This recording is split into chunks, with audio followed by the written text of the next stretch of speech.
भिल समाज अध्यक्ष महोदय किंवा पावरा समाज असेल, या समाजांना अध्यक्ष महोदय प्रलोभन देऊन जे आपल्या संस्कृतीशी ज्यांची नाळ जुळलेली आहे अशा लोकांना विविध प्रकारचे प्रलोभन देऊन आणि विविध प्रकारचे आमिषे देऊन त्यांचं धर्मांतर आतापर्यंत मोठ्या प्रमाणात झालेलं अध्यक्ष महोदय। म्हणून माझी विनंती अध्यक्ष महोदय की हे आदिवासी आहेत अध्यक्ष महोदय, मूळचे आदिवासी आहेत,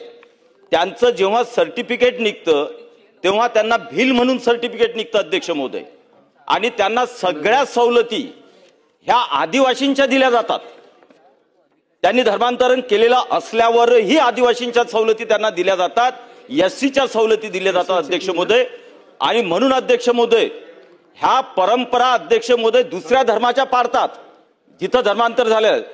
ख्रिश्चन धर्माच्या पाळत असतील, मुस्लिम धर्माच्या पाळत असतील, तिथं नमाज करत असतील, त्या प्रमाणाच्या परंपरा त्या पाळतात आदिवासी अध्यक्ष महोदय। आणि सगळ्या सवलती ज्या आहेत त्या आदिवासीच्या सवलती त्यांना लागू आहेत अध्यक्ष महोदय। म्हणून माझा स्पेसिफिक प्रश्न आहे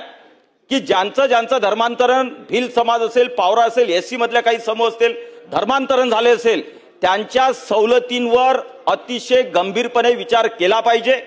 जर त्यांनी धर्मांतरण केलेलं आहे या सगळ्यांचा रिव्ह्यू घेतला पाहिजे, एक कमिटी नेमली पाहिजे, त्या कमिटीच्या मार्फत प्रत्येक मतदारसंघामध्ये ज्या प्रकारे हे धर्मांतरण झालेलं आहे आणि त्या परंपरा हिंदूंच्या सोडून वेगळ्या परंपरा निभावतायत त्या आदिवासी एससी समाजातील लोकांना अध्यक्ष महोदय एक तर मूळ धर्मच त्यांनी पाळला पाहिजे, या प्रकारची सक्ती किंवा त्यांच्या आदिवासी एससीच्या सवलती ह्या धर्मांतराच्या परंपरा तपासा, त्यांचं काय करतात तिथं, त्यांचे मंदिर आहेत का, मस्जिद आहे का, चर्च आहे, ते तपासाचा एक कमिटी नेमा। आणि त्या माध्यमातून सिद्ध झालं की ते आदिवासी असल्यानंतर आदिवासी सवलती घेत असल्यानंतर जर परंपरा हिंदूच्या नाही दुसऱ्या अनुभवत असतील, दुसऱ्या स्वीकारत असतील तर त्यावर अतिशय कठोर कारवाई, त्याच्या सवलती बंद करण्यात याव्या।